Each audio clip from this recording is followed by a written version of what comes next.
Hello there, I'm Zanele Ngwenya, a trainer from Smart Starts. I'm here to support you and guide you on how to open and run your program safely in the times of COVID-19. Please get a pen and paper to take notes. And remember, you can always stop or pause the video if something is not clear.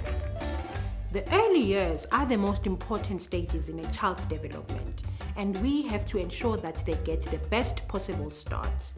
Today, we are going to talk about how we can do this while we are keeping safe in our programs.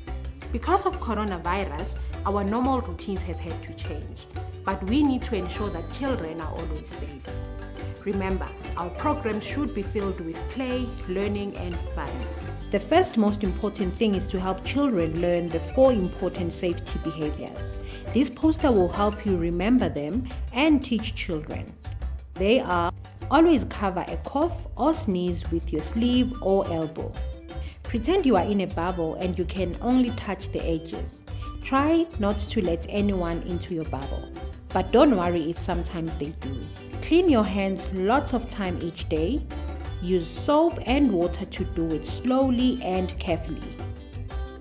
Don't touch your face with your hands. This would be your mouth, nose, or eyes. You should remind children at the start of every day about the 4 important behaviors. Today, we will discuss some other ways to adapt your program and keep it safe.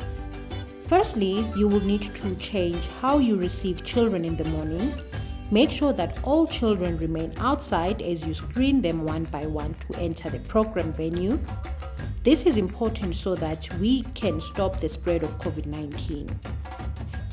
Make sure you keep a register of all the screenings you did with children and that those already allowed in have a place to wait, supervised, and do not have physical contact with each other. You still want children to feel welcome, so find a way to make children feel welcome without touching by smiling and waving. You can also introduce a fun no-contact greeting like saying hello in a sign language, showing the peace sign, waving the hand, or giving a wink. To keep children safe, we need to make sure that they have as little contact with each other as possible. One way of doing this is to organize your children in small groups so that they play with the same small group of children all the time. At the beginning of each month, organize children in smaller groups of between 2 and 4 children. You can think of fun names for these groups, like different animals or colors. During free play, ask each group to choose which play area they would like to play in, and ask children to stay there for the session. Remind them that they can make other choices tomorrow, and that this is to keep them safe. Remember, small children will forget this easily, and it is important to support them and not use harsh discipline methods for this. The groups can also be used for small group time. If you have space for outdoor play and enough adults to supervise, schedule different groups to play outdoors at different times too.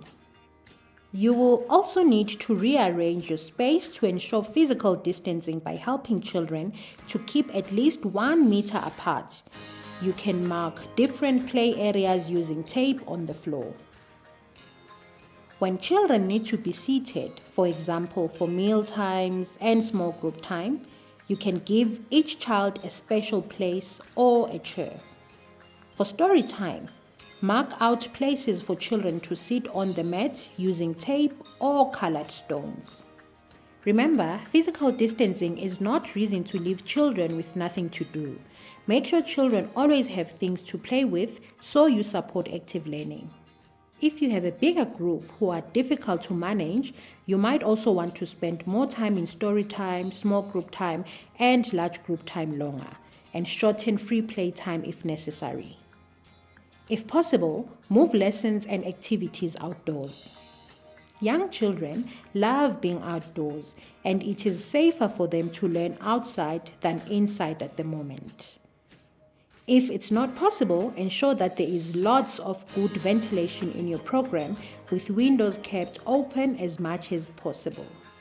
Many activities that we have suggested for large group activity encourage touch. Therefore, we suggest that you go through your small and large group book and select large group activities that are easy to do while maintaining distance. Large group time is particularly important because it allows children to move and be active. So we need to find ways to still do this, but in a safe and controlled way. Here are some ideas for large group activities that will help maintain social distancing. You can do the jump and clap, or you can do the shaking shakers, or hokey pokey, or the famous Simon Says. For active learning, children need resources to play with, and yet this can carry germs. All toys and materials should be cleaned every day before class. Try to have separate sets of resources such as crayons for each child or group during small group time. For free play, organize toys and resources into play areas so that children only touch one set of things. If children move between play areas during their day, make sure you ask them to wash hands before and after. Also, clean toys or equipment before a different group of children uses them. Children should not bring toys from home. And don't forget to have fun.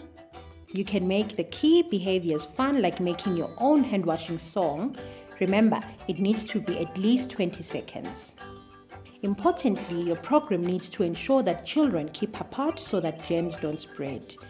One of the best ways to stop the spread of coronavirus is to limit the physical contact that we have with each other. This is because the disease can spread by being close to someone who is infected, or by touching surfaces or objects used by an infected person and then touching your face. In your ECD program, we need to encourage physical distancing by supporting children not to touch each other and to try to keep about 1 meter apart. However, remember, this must never mean leaving children with nothing to do or not letting children play. Helping young children to stay 1 meter apart is likely to be challenging because their natural instinct is to play and socialize. So the most important thing is that this is done in a kind and child-friendly way. It does not matter if children sometimes forget. A gentle reminder is all that is needed. A great way to help children understand them is to teach them about bubbles. Ask children to stand up and put their arms out on both sides. Now, ask them to turn in a circle. Explain that this is their bubble. Everyone they meet who does not live with them has their own bubble, and they should try not to get into someone else's bubble. Here are some games you can do together to help children learn about physical distancing. You can play the 1 meter walk, get a rope, and make knots 1 meter apart on the rope. Have children hold the rope, one child at each knot, explaining that they are 1 meter apart. Now, go for a fun walk around your program, helping children stay at their knot and then have a conversation afterwards about what this was. Another idea is to place one piece of paper or card on the floor and then use a tape measure to measure 2 meters, or take 2 long steps and place the next piece of paper or card down. You can put as many pieces of paper as you have children. Another idea is to place one piece of paper or card on the floor and then use a tape measure to measure 2 meters, or take 2 long steps and place the next piece of paper or card down. You can put as many pieces of paper as you have children. Show the children the tape measure as you are using it and point out to the number for them to see, or if you don't have a tape measure, ask them to count out loud with you with every step you take. Invite children to stand on one piece of paper and you stand on the other. Explain that this is 2 meters and this is the distance they need to try and stay away from other people when they are out in the house. For example, you can kick a ball to each other when you are 2 meters apart. This experience supports children's early understanding of distances and measuring, and if you include throwing, kicking, and jumping, it will also support gross motor skills development. To help children remember to stay apart, we can make fun things like these angel wings. They will remind children about keeping distance, but also they will love decorating them too. Remember that this can be a worrying time for children. A lot of things around them are different and they won't always understand why. So don't forget to talk to them about this. By talking to children about what is going on, you will be able to give reassurance, answer their questions, and help them to cope better. When your ECD program first reopens, make a special time to sit down and talk together, leaving plenty of time to answer children's questions. After the first day and at the start of every session, remind children of the things they should try to remember to do. Wondering what to say? You can tell them that coronavirus is like the flu and that some of the symptoms are a fever, cough, and a sore throat. Most people feel a bit unwell and make a full recovery, and only a small number of people get very ill. Someone with coronavirus can spread the illness by coughing or sneezing, or by touching a surface with unclean hands. Germs are so tiny, you cannot see them with your eyes, but they can make us sick if they enter our bodies. We can all do simple things to stop the spread of germs. Washing our hands often, coughing into our sleeve, not touching our face, and trying to keep small distance from each other. Explain what will be different at your program. Screening will be done at the start of every day, and some activities will be organized differently to help stop the spread of germs. All staff will wear a mask. Remember to always ask children how they are feeling, and it's normal for them to feel scared or worried. You must always reassure them and give them lots of encouragement. And if sometimes they forget what they are supposed to do, it's fine. You are there to guide and to support them. It's just important to remind them that these changes won't last forever. We hope that this video has helped you to understand how you can adapt and make your program safer for children. Remember, if there's anything that you need assistance with, you can always call your club coach or even share ideas with your club members. Remember to do the quiz. It is, again, to check your understanding. Good luck for your reopening.